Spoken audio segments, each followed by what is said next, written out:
Hello friends and welcome to Pendulum Media पे आपका स्वागत है। और आज हम बहुत ही इंपॉर्टेंट टॉपिक पढ़ने वाले हैं सुपर साइक्लोन एम्फन के बारे में।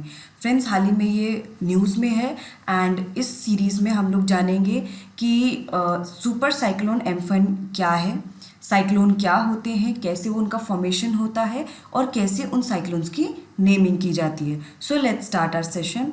सबसे पहले cyclone Amphan it is threatening Odisha and West Bengal coast.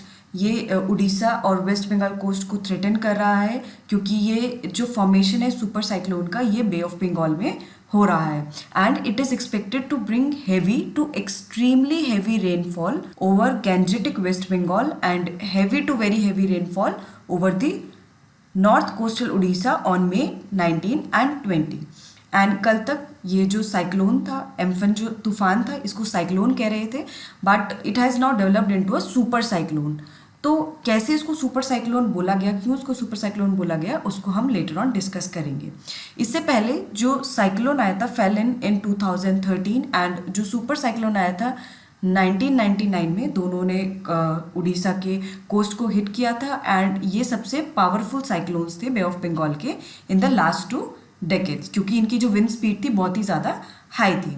और लास्ट ईयर आपने पढ़ा होगा साइक्लोन फनी आया था एंड वो एक extremely severe cyclonic storm category का था एंड उसने भी उड़ीसा पे हिट किया था and more than 40 people died in that calamity. For this cyclone Amphan, for the preparation, Odisha government has deployed units of NDRF and the Odisha Disaster Rapid Action Force to the north coastal districts for carrying out the rescue operation. So government is preparing इसके साथ लड़ने के लिए कि इससे कैसे handle किया जाए, क्योंकि बीते वर्षों में इंडियन मेट्रोलॉजिकल डिपार्टमेंट ने इस चीज़ में काफ़ी प्रोग्रेस की है।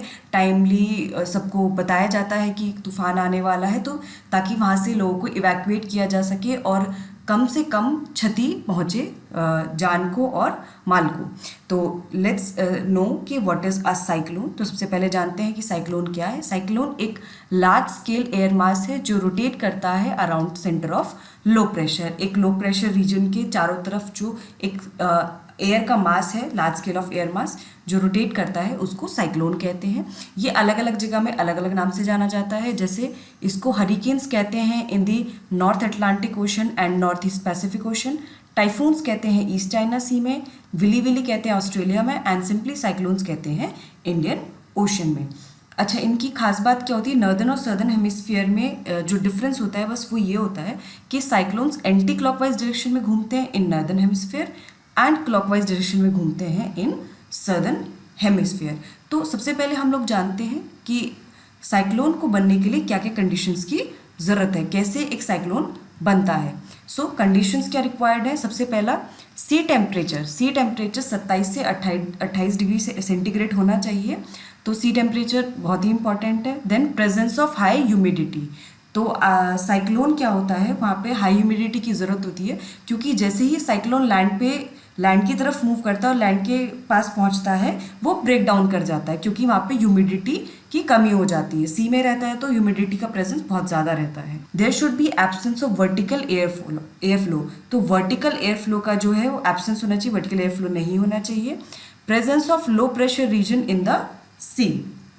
तो एक लो रीजन जो है, लो प्रेशर एरिया रीजन होना चाहिए, क्योंकि low pressure area region create होता है तो गस्ट ऑफ विंड्स, मतलब बेसिकली हाई प्रेशर रीजन से लो प्रेशर रीजन की तरफ विंड्स आती हैं एंड देन वो दे स्टार्ट स्वर्लिंग अराउंड और फिर साइक्लोन का फॉर्मेशन होता है।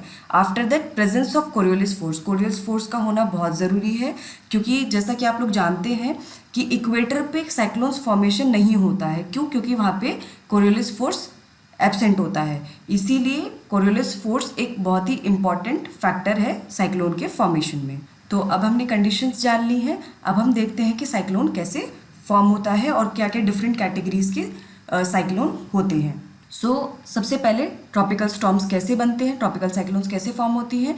तो अगर सी सरफेस का जो टेम्परेचर है वो 26, 27, 28 डिग्री सेल्सियस मतलब 26 डिग्री सेल्सियस से अगर ऊपर है तो पानी इवेपोरेट होना शुरू हो जाता है and when it comes into contact with the mass of cold air, वहाँ पे क्लाउड फॉर्मेशन स्टार्ट हो जाता है। आफ्टर दैट एक लो प्रेशर का कॉलम सेंटर में डेवलप होना शुरू हो जाता है, जिसकी वजह से जो हाई प्रेशर रीजन से जो एयर है वो सेंटर की तरफ, लो प्रेशर एरिया की तरफ आना शुरू होती हैं एंड देन वो कॉलम बनाना शुरू कर देती हैं। और ये जो सेंट्रल कॉलम है, जैसे ही वहाँ पे सेंट्रल कॉलम पे जितना जो प्रेशर है कम होता चला जाएगा, जितना लो प्रेशर वहाँ पर सेंटर में रहेगा, उतनी ही तेज़ी से जो स्पीड है उसके चारों तरफ वो बनती चली जाती हैं। तो यहाँ इस तरह से जो आपका ट्रॉपिकल स्टॉर्म है ये फॉर्म होता है। एंड जो ट्रॉपिकल स्टॉर्म्स हैं उनको डिफरेंट कैटेगरी में डिवाइड किया गया है बेस्ड ऑन कि वो कितना डैमेज करते हैं, उनकी विंड स्पीड कितनी है। सो यहाँ पर अगर 119 से 153 किलोमीटर पर आवर की स्पीड है विंड की एंड दे आर कॉजिंग, तो वो कैटेगरी 1 में होंगे because they are causing minimal damage. अगर विंड स्पीड 154 से 177 के बीच में है तो it'll cause moderate damage and category will be 2।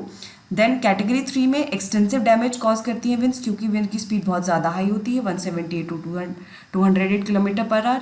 After that extreme damage due to the winds with speed 209 to 251 kilometre per hour. And category 5 का जो है कैटास्ट्रॉफिक होता है साइक्लोन, ट्रॉपिकल साइक्लोन, क्योंकि उसमें विंड की स्पीड बहुत ही ज़्यादा हाई होती है एंड वो सबसे ज़्यादा डैमेज कॉज करती है। तो यहाँ पे हमने जाना कि ट्रॉपिकल स्टॉर्म्स कैसे फॉर्म होते हैं एंड कैसे कैसे उनके based on damage they are causing and wind speed उनको किस किस कैटेगरी में डिवाइड किया गया है। अब हम देखते हैं कि ये जो साइक्लोन है एम्फन, इसको सुपर साइक्लोन ये क्यों बोला गया, अब हम उस चीज़ को देखते हैं। So basically Indian Meteorological Department ने ट्रॉपिकल साइक्लोन का एक इंटेंसिटी स्केल निकाला है based on the wind speed. So अगर 31 टू 50 किलोमीटर पर आवर की स्पीड से जो स्टॉर्म है तो उसको डिप्रेशन कहते हैं, it will be called tropical depression. 51 to 62 kilometre per hour की स्पीड से अगर की विंड होती है then it is called deep depression. After that 63 to 88 kilometre per our होते हैं तो साइक्लोनिक स्टॉर्म कहलाता है, साइक्लोन, सिंपल साइक्लोन के भी कह सकते हैं। After that 89 to 117 kilometre per hour की स्पीड से होता है तो सीवियर साइक्लोनिक स्टॉर्म कहा जाता है। अगर 118 टू 165 किलोमीटर पर आवर की स्पीड होती है तो it is called very severe cyclonic storm. And 166 two 220 kilometre per hour का होता है तो it is called extremely severe cyclonic storm. जो साइक्लोन फनी था, जो लास्ट ईयर आया था साइक्लोन फनी, वो extremely severe cyclonic storm category का था। सॉरी, साइक्लोन एम्फन की जो स्पीड है it has exceeded 221 kilometre per hour, therefore it has been termed in the category of super cyclonic storm. So आप समझ सकते हैं कि कितना डैमेजिंग हो सकता है बिकॉज ये सबसे हाईएस्ट कैटेगरी है किसी भी स्टॉर्म के लिए, किसी भी ट्रॉपिकल साइक्लोन के लिए। तो हमने ये जाना कि किस तरह से ये साइक्लोन फॉर्म होता है और कौन कौन सी कैटेगरीज हैं जिससे साइक्लोन को डिफाइन किया जाता है। अब हम देखते हैं कि जो साइक्लोन की नेमिंग है, जैसे cyclone Fani, cyclone Amphan, cyclone Phailin, तो इन सब के जो नाम है वो कैसे डिसाइड किए जाते हैं। सो सबसे पहले जो साइक्लोन्स का जो नाम दिया गया था it was given by metrologist of Queensland from 1897 to 1907 and from 1953 American scientist ने जो है इस को नाम देने के लिए एक लिस्ट तैयार की जिसमें कॉन्सोनेंट्स थे फ्रॉम A टू W। पहले तो उसमें महिलाओं के नाम को इंक्लूड किया जाता था, लेकिन उसके बाद जो मेन है उनके नाम को भी इंक्लूड किया जाने लगा फ्रॉम 1979। और जो भी ग्रुप ऑफ साइक्लोन्स होते हैं जो एक पर्टिकुलर रीजन में आते हैं, उन्हीं उसी पर्टिकुलर रीजन की जो कंट्रीज़ हैं they decide the list and उसमें से फिर एक नाम पिक किया जाता है। जैसे ये जो साइक्लोन एम्फन है इसका नाम जो है वो थाईलैंड ने दिया था। So there can be a question कि जो साइक्लोन एम्फन है इसका नाम किसने दिया था, एंड क्योंकि ये इंडियन ओशन में आया था तो इसके लिए लिस्ट किस किसने प्रोवाइड की, Bangladesh, India, Maldives, Myanmar, Oman, Pakistan, Sri Lanka and Thailand, they provide list and from that list वो एक नेम पिक करते हैं एंड फिर वो जो नेम साइक्लोन का दिया जाता है फिर वो कभी भी रिपीट नहीं किया जाता है। तो इस तरह से किसी भी साइक्लोन की नेमिंग की जाती है। सो फ्रेंड्स, हमने इस वीडियो में डिस्कस किया about the super cyclone Amphan and cyclone कैसे बनता है, साइक्लोन को बनने की क्या कंडीशंस हैं, एंड साइक्लोन की नेमिंग कैसे होती है and different categories of cyclone. So friends, I hope आपको ये वीडियो पसंद आया होगा। ऐसी इन्फॉर्मेटिव वीडियो को देखने के लिए हमारे चैनल पेंडुलम मीडिया को सब्सक्राइब करें, बेल आइकन को दबाना ना भूलें टू रिसीव नोटिफिकेशंस। आप हमारे टेलीग्राम चैनल को भी फॉलो कर सकते हैं और वहाँ पे आपको बहुत सारा स्टडी मटेरियल मिलेगा for the preparation of your exam. और आप घर पे रहिए, स्वस्थ रहिए, अपनी तैयारी को अच्छे से करिए। Thank you.